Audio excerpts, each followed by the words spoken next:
नमस्कार, सुप्रभात। आप देख रहे हैं खबर दिल्ली और समय हो चला है दिल्ली की 25 बड़ी खबरों को जानने का। इससे पहले यदि आप वीडियो को लाइक नहीं किए हैं तो लाइक कर दीजिए और चैनल को सब्सक्राइब कर लीजिए। तो आइए एक नजर डालते हैं 25 बड़ी खबरों पर फटाफट अंदाज में। 51 साल की हुई सीएम रेखा गुप्ता अपने पैतृक गांव में मनाया बर्थडे। दिल्ली की मुख्यमंत्री रेखा गुप्ता ने हरियाणा के जुलाना स्थित अपने पैतृक गांव नंदगढ़ में अपना 51वां जन्मदिन मनाया। उनका जन्म 19 जुलाई 1974 को इसी गांव में हुआ था। हरियाणा सरकार ने इस मौके पर नंदगढ़ में बड़े कार्यक्रम का आयोजन किया। हरियाणा के मुख्यमंत्री नायब सिंह सैनी और पार्टी के अन्य नेताओं ने जुलाना में जन्मदिन के मौके पर मुख्यमंत्री रेखा गुप्ता का भव्य स्वागत किया। मुख्यमंत्री नायब सिंह सैनी ने रेखा गुप्ता को उनके जन्मदिन के तोहफे के रूप में नंदगढ़ गांव को विकास की कई सौगातें दी। इसके लिए रेखा गुप्ता ने उनका आभार भी जताया। फीस बढ़ोतरी के खिलाफ जंतर मंतर पर अभिभावकों का प्रदर्शन, फीस कानून पर भी जताई नाराजगी। दिल्ली के जंतर मंतर पर शनिवार को यूनाइटेड पेरेंट्स बॉयज के बैनर तले करीब 37 स्कूलों के सैकड़ों अभिभावकों ने निजी स्कूलों की मनमानी के खिलाफ विरोध प्रदर्शन किया। पेरेंट्स ने स्कूलों पर मनमानी फीस वृद्धि करने का आरोप लगाया। इसके साथ ही दिल्ली सरकार के शुल्क विनियमन अध्यादेश 2025 के खिलाफ विरोध प्रदर्शन किया। बता दें कि अभिभावकों ने आरोप लगाया कि यह अध्यादेश बिना उचित परामर्श के लागू किया गया, जो शिक्षा के क्षेत्र में पारदर्शिता और जवाबदेही की कमी को दर्शाता है। इसके अलावा अभिभावकों ने निजी स्कूलों द्वारा छात्रों के उत्पीड़न और अनधिकृत शुल्क वसूली के खिलाफ आवाज उठाई। साकेत कोर्ट में वकीलों की हड़ताल, दिल्ली पुलिस के खिलाफ जमकर नारेबाजी। जाने क्या है पूरा मामला। राजधानी दिल्ली के साकेत कोर्ट में शनिवार को वकीलों ने पुलिस के खिलाफ जोरदार विरोध प्रदर्शन किया। साकेत कोर्ट के वकीलों के द्वारा की गई यह हड़ताल हाल ही में साकेत कोर्ट परिसर में दिल्ली पुलिस सब इंस्पेक्टर यानी कि PSI के साथ कथित मारपीट की FIR दर्ज होने के विरोध में की गई। दिल्ली पुलिस के द्वारा वकीलों पर दर्ज की गई इस FIR के बाद साकेत कोर्ट के वकीलों ने शुक्रवार को कोर्ट बंद रखने का आह्वान किया था। शनिवार के दिन इस अपील को व्यापक समर्थन मिलता रहा। दिल्ली में अब घर के पास मिलना शुरू होगा कैंसर का इलाज। इन अस्पतालों में बनेंगे डे केयर सेंटर। राजधानी दिल्ली के लोगों को अब घर के पास ही कैंसर के इलाज की सुविधा मिलनी शुरू हो जाएगी। उन्हें बार बार कैंसर के इलाज के लिए बड़े बड़े अस्पतालों के चक्कर नहीं लगाने पड़ेंगे। इसके लिए एक बार मरीज का इलाज कैंसर के बड़े अस्पताल में शुरू कराना पड़ेगा। उसके बाद फिर फॉलो अप के लिए उन्हें बार बार अस्पताल नहीं जाना पड़ेगा। वह घर के नजदीक ही प्रधानमंत्री जिला डे केयर कैंसर सेंटर पर कैंसर के इलाज की सुविधा उपलब्ध होगी। बता दें कि दरअसल केंद्र सरकार ने फरवरी में पेश किए गए आम बजट में देश के 200 जिलों में जिला स्तर पर कैंसर के मरीजों के लिए जिला डे केयर कैंसर सेंटर बनाने की घोषणा की थी। इसकी शुरुआत अब दिल्ली में 4 जिला डे केयर कैंसर सेंटर शुरू करने से की जा रही है। इसके लिए दिल्ली स्टेट कैंसर इंस्टीट्यूट को नोडल केंद्र बनाया गया है। दिल्ली में सितंबर के दूसरे हफ्ते में कराई जाएगी क्लाउड सीडिंग, मंत्री सिरसा ने किया ऐलान। वायु प्रदूषण से निपटने के लिए दिल्ली सरकार एक नई वैज्ञानिक पहल करने जा रही है। पर्यावरण मंत्री मनजिंदर सिंह सिरसा ने शुक्रवार को घोषणा की कि दिल्ली में सितंबर के पहले और दूसरे हफ्ते में कृत्रिम वर्षा यानी कि क्लाउड सीडिंग का पहला परीक्षण किया जाएगा। इसका उद्देश्य वायु प्रदूषण के स्तर को कम करना है। दिल्ली सरकार ने इस पायलट परियोजना के लिए 3 करोड़ 21 लाख रुपये आवंटित किए हैं, जिसका नेतृत्व IIT कानपुर का एयर स्पेस इंजीनियरिंग विभाग कर रहा है। कांवड़ यात्रा 2025 19 जुलाई की रात से दिल्ली मेरठ एक्सप्रेसवे बंद। कांवड़ियों के लिए अच्छी खबर। दिल्ली NCR में कांवड़ यात्रा को लेकर ट्रैफिक व्यवस्था में बड़ा बदलाव किया गया है। भारी संख्या में शिव भक्त कांवड़िए गाजियाबाद से होकर गुजर रहे हैं। माना जा रहा है कि शनिवार रात्रि से डाक कांवड़ के आने का सिलसिला भी शुरू हो जाएगा। गाजियाबाद में ट्रैफिक व्यवस्था को सुचारू बनाए रखने के लिए कई रूटों को डायवर्ट किया गया, तो कई मार्गों को एक तरफा यानी वन वे किया गया। ऐसे में सबसे बड़ा बदलाव दिल्ली मेरठ एक्सप्रेसवे को लेकर किया गया है। कुत्तों के आतंक के खिलाफ पूर्व केंद्रीय मंत्री का जंतर मंतर पर प्रदर्शन, अपनी सरकार से कर डाली ये मांग। दिल्ली सहित पूरे देश भर में सड़कों पर घूम रहे आवारा कुत्तों की समस्या दिन ब दिन और खराब होती जा रही है।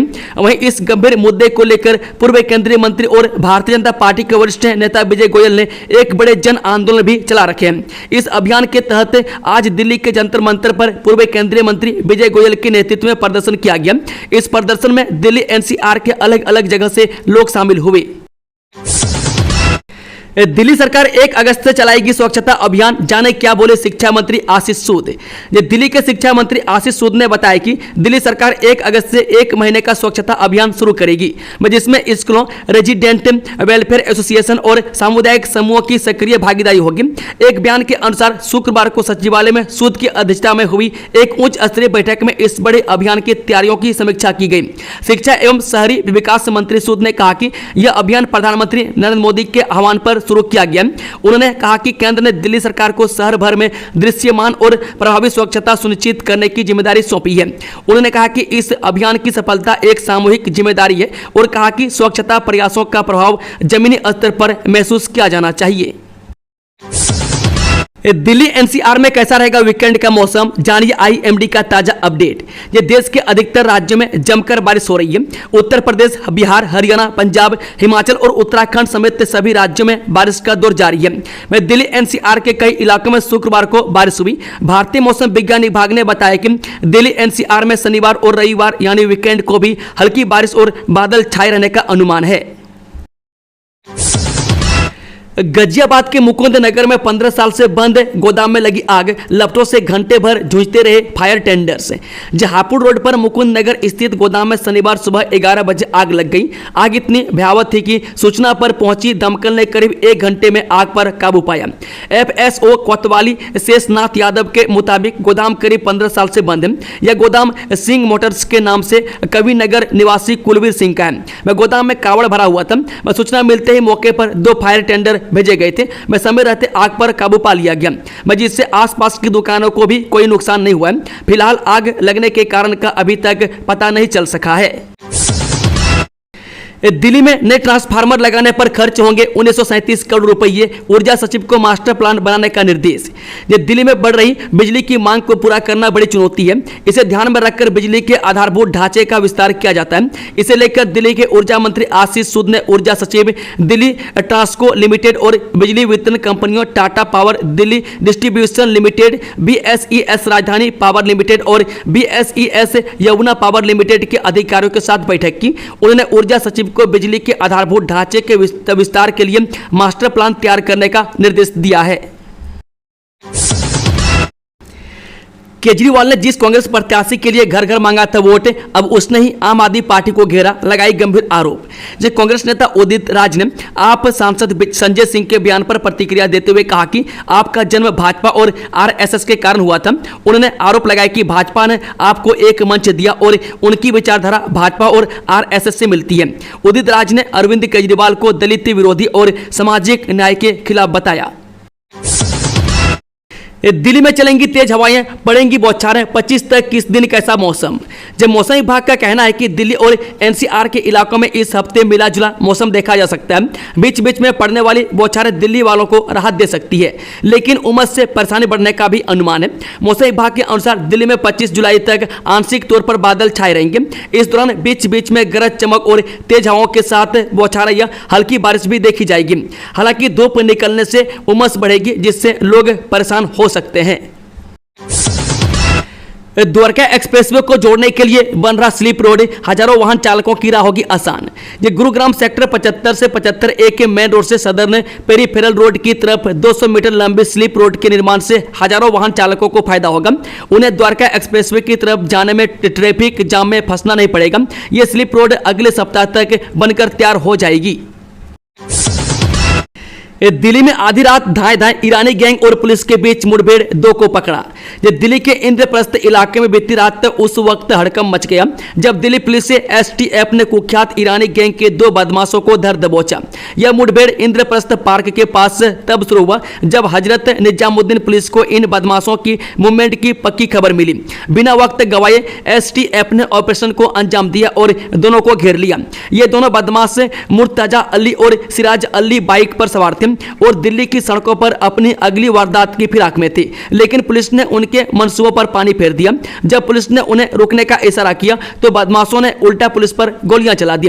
पुलिस की जवाबी फायरिंग में दोनों बदमाशों के पैरों में गोलियां लगी। पुलिस ने दोनों बदमाशों को गिरफ्तार कर लिया। मस्जिद में लोगों को शरण देना धारा 144 का उल्लंघन नहीं। जब दिल्ली हाईकोर्ट ने 2020 के कोविड-19 लॉकडाउन के दौरान तबलीगी जमात के विदेशी मेहमानों को आश्रय देने के आरोप में 70 भारतीयों के खिलाफ दर्ज 16 मामलों को रद्द कर दिया। वह कोर्ट ने कहा कि बिना धारा 144 के आदेशों की जानकारी के मस्जिद में लोगों को आश्रय देना सार्वजनिक अधिकारियों के आदेशों की अवहेलना नहीं माना जा सकता। 2020 में कोविड-19 महामारी के दौरान दिल्ली पुलिस ने तबलीगी जमात के निजामुद्दीन मरकज में विदेशी नागरिकों को ठहरने के आरोप में 70 लोगों के खिलाफ धारा 144 के उल्लंघन का मामला दर्ज किया था। पुलिस का दावा था कि 24 मार्च 2020 को जारी की गई धारा 144 के आदेश का उल्लंघन हुआ। इस सफेद शर्ट काली पैंट सिर्फ वकीलों के लिए, आम लोग नहीं पहन सकते। दिल्ली की रोहिणी कोर्ट बार एसोसिएशन ने एक अनोखा नियम लागू किया है, जिसके तहत अब कोई भी कलर के वादकारी या आम लोग कोर्ट परिसर में वकीलों जैसी पोशाक यानी सफेद शर्ट और काली पैंट पहनकर नहीं आ सकता। 15 जुलाई को जारी नोटिस में एसोसिएशन ने साफ कहा है कि यह कदम कोर्ट की सुरक्षा को मजबूत करने और ठगों को रोकने के लिए उठाया गया। दरअसल कुछ लोग वकीलों जैसे कपड़े पहनकर अनपढ़ और भोले भाले वादकारियों को ठग रहे थे। अब यह ड्रेस कोड केवल वकीलों के लिए आरक्षित रहेगा, जो उनकी पेशेवर पहचान और सम्मान का प्रतीक है। पत्नी ने प्रेमी देवर के साथ मिलकर की पति की हत्या, इंस्टाग्राम चैट से खुला राज, जाने पूरा मामला। दिल्ली के द्वारका जिले के उत्तम नगर थाना क्षेत्र के ओम विहार फेज 1 में पत्नी ने प्रेमी देवर के साथ मिलकर पति की हत्या कर दी और किसी को शक न हो उसके लिए परिवार को गुमराह करती रही। 35 वर्षीय करण देव की संदिग्ध परिस्थितियों में रविवार को मौत हो गई थी, जिसकी जांच पुलिस कर रही थी। लेकिन करण की मौत की गुत्थी तब सुलझी जब परिवार को एक मोबाइल चैट के जरिए उसकी हत्या की साजिश का पता चला। दिल्ली पुलिस ने आरोपी पत्नी और उसके प्रेमी को गिरफ्तार कर लिया है। परिवार के मुताबिक करण अपनी पत्नी सुष्मिता देव और 6 साल के बेटे के साथ ओम विहार फेज 1 में रहता था। वे बीते रविवार सुबह सुष्मिता ने करण के माता पिता का छोटे भाई को सूचना दी कि करण को करंट लग गया है और वह बेहोश है। परिजन तुरंत उसे पास के मग्गो हॉस्पिटल ले गए, जहां जांच के बाद डॉक्टर ने करण को मृत घोषित कर दिया। मामले की जानकारी पुलिस को दी गई। उत्तम नगर थाना पुलिस ने शव को पोस्टमार्टम के लिए दीनदयाल हॉस्पिटल भिजवाया। देश भर में 85 से ज्यादा स्कूलों को बम से उड़ाने की धमकी, मचा हड़कंप, तलाशी अभियान जारी। ये देश भर में 85 से अधिक स्कूलों को धमकी भरे मेल मिले। एक तरफ जहां राजधानी दिल्ली के 45 से ज्यादा स्कूलों को आज फिर से बम से उड़ाने की धमकी मिली, वहीं बेंगलुरु में भी 40 से अधिक स्कूलों को धमकी भरे मेल प्राप्त हुए हैं। दिल्ली के पश्चिम बिहार इलाके में एक स्कूल में बम का धमकी भरा मेल मिला है। वहीं मेल की सूचना मिलते ही फायर विभाग और दिल्ली पुलिस की टीम आनन फानन में मौके पर पहुंची। यहां तलाशी अभियान जारी है। इसके अलावा दिल्ली के ही रोहिणी सेक्टर 3 के अभिनव पब्लिक स्कूल में भी एक धमकी भरा मेल आया। इसकी सूचना मिलते ही दमकल और बम स्क्वाड की टीम मौके पर पहुंच गई है। स्कूल में तलाशी अभियान जारी है। मामले की जांच की जा रही है। दिल्ली में कानून व्यवस्था हो गई है अनियंत्रित, सरकार और प्रशासन का अपराधियों पर नहीं है कंट्रोल, देवेंद्र यादव।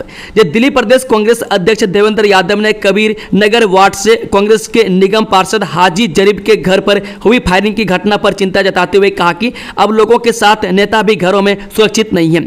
बता दें कि निगम पार्षद हाजी जरीफ के मीडिया पर पीड़ितों पर हुई फायरिंग पर जताई चिंता 2 दिन पहले FIR होने के बावजूद चिन्हित अपराधी अभी तक पकड़ा नहीं गया और उल्टे उसका भाई सोशल को सरेआम धमकी दे रहा है। ऐसे में पुलिस कमिश्नर को पीड़ित परिवार को तुरंत सुरक्षा मुहैया करानी चाहिए। दिल्ली पुलिस ने मेवाती गैंग के 4 बदमाशों को पकड़ा, सेक्सटॉर्शन और चोरी के मामले को सुलझाने में बड़ी सफलता। राजधानी दिल्ली में दिल्ली पुलिस को 2 अलग अलग मामलों में मेवाती गैंग के 4 बदमाशों को पकड़ने में बड़ी सफलता मिली है। एक मामले में शाहदरा साइबर थाना पुलिस ने मेवात के सेक्सटॉर्शन गैंग के मास्टरमाइंड समेत 2 लोगों को पकड़ा है। आरोपी की पहचान राजस्थान के डीग जिले के अरमान खान उम्र 21 वर्षीय के रूप में हुई है। यह 5वीं पास है। इसका साथी असद खान उम्र 37 वर्षीय ने बीटेक किया है। इस गिरोह को बैंक अकाउंट उपलब्ध करवाने वाले डीग जिले के श्याम सिंह और दिल्ली के अलीपुर निवासी मंगल सिंह को पिछले महीने ही अरेस्ट किया गया था। पुलिस ने इनसे 7 फोन और 6 सिम कार्ड रिकवर किए। पुलिस का दावा है कि मास्टरमाइंड के फोन में कई आपत्तिजनक वीडियो मिले हैं। करावल नगर में जल्द खत्म होगी बिजली संकट, क्षेत्र में लगेंगे नए ट्रांसफार्मर। जो उत्तर पूर्वी दिल्ली के करावल नगर विधानसभा क्षेत्र के लोगों को बड़ी राहत मिलने वाली है। अब यहां ज्यादा से ज्यादा घरों में बिजली के मीटर लग सकेंगे। करावल नगर से विधायक और दिल्ली सरकार में कैबिनेट मंत्री कपिल मिश्रा ने कल दिल्ली सचिवालय में BSES के सर्कल व डिवीजन अधिकारियों के साथ मीटिंग कर क्षेत्र में नए ट्रांसफार्मर लगाने और ज्यादा से ज्यादा नए बिजली का कनेक्शन देने का निर्देश दिया है। अंतर्राज्यीय ड्रग्स तस्करी गैंग का पर्दाफाश, दिल्ली और पंजाब के इलाकों में होती थी सप्लाई। ये दिल्ली पुलिस की क्राइम ब्रांच की इंटर स्टेट सेल ने एक अंतर्राज्यीय ड्रग्स सिंडिकेट का पर्दाफाश किया है। वह दिल्ली पुलिस की कार्रवाई में 1.5 किलो अल्प्राजोलम और 606 ग्राम हेरोइन जब्त की है। वह दिल्ली पुलिस के मुताबिक जिसकी बाजार में कीमत करीब 1.5 करोड़ रुपये आंकी गई है। वह दिल्ली पुलिस ने इस कार्रवाई में 2 कुख्यात ड्रग तस्करों को भी अरेस्ट किया है। बता दें कि दिल्ली पुलिस को 28 जून को दिल्ली के गाजीपुर इलाके में हरिजन बस्ती के पास एक बड़ी खेप की डिलीवरी की सूचना मिली थी। वह दिल्ली पुलिस ने सूचना पर कार्रवाई करते हुए इलाके में छापेमारी की गई और आरोपी महेंद्र पाल को अरेस्ट कर लिया। स्कूल बना दें, तकलीफ होती है, बच्चे की अपील पर भावुक हुए अरविंद केजरीवाल, बोले नेताओं को शर्म आनी चाहिए। दिल्ली के पूर्व मुख्यमंत्री अरविंद केजरीवाल ने एक वीडियो शेयर किया है। यह वीडियो बिहार के एक सरकारी स्कूल की है और इस वीडियो के माध्यम से केजरीवाल ने सरकार पर सीधा सवाल उठाया है। वीडियो में एक बच्ची तपती धूप में स्कूल यूनिफॉर्म में बैठकर पढ़ाई कर रही है और सरकार से एक क्लासरूम की मांग कर रही है। मैं केजरीवाल ने इसे बच्ची का हक बताया और बिहार के नेताओं की आलोचना करते हुए कहा कि जो नेता बच्चों को पढ़ने के लिए छत तक नहीं दे पाए, वे किस मुंह से वोट मांगते हैं। दिल्ली के लिए बड़ी खबर, केंद्र सरकार ने इस काम के लिए दिए 600 करोड़ रुपए, जाने क्या होगा नया। दिल्ली वासियों के लिए बड़ी खबर है। केंद्र शासित प्रदेशों के लिए विशेष सहायता योजना के तहत दिल्ली को केंद्र सरकार से 600 करोड़ रुपए मिलने वाले हैं। वह दिल्ली की मुख्यमंत्री रेखा गुप्ता ने ऐलान किया है कि इन पैसों का इस्तेमाल शहर भर के विकास के लिए होगा। विकास में ट्रैफिक मैनेजमेंट, जल निकासी, ग्रीन एनर्जी और कचरा मैनेजमेंट शामिल होंगे। वह सीएम रेखा गुप्ता ने यह भी कहा कि उन्होंने केंद्रीय वित्त मंत्री निर्मला सीतारमण से मुलाकात की और दिल्ली में जारी कई प्रोजेक्ट और भविष्य की आवश्यकताओं के बारे में जानकारी दी। दोस्तों, खबरों का सिलसिला यह समाप्त होता है। अगर जानकारी पसंद आई हो तो वीडियो को लाइक, शेयर, चैनल को सब्सक्राइब जरूर कर लें और कमेंट बॉक्स में कमेंट करके बताएं कि आप न्यूज़ को देश दुनिया के किस कोने में बैठकर देख रहे हैं। Thank you, all the best. जय हिंद, जय भारत।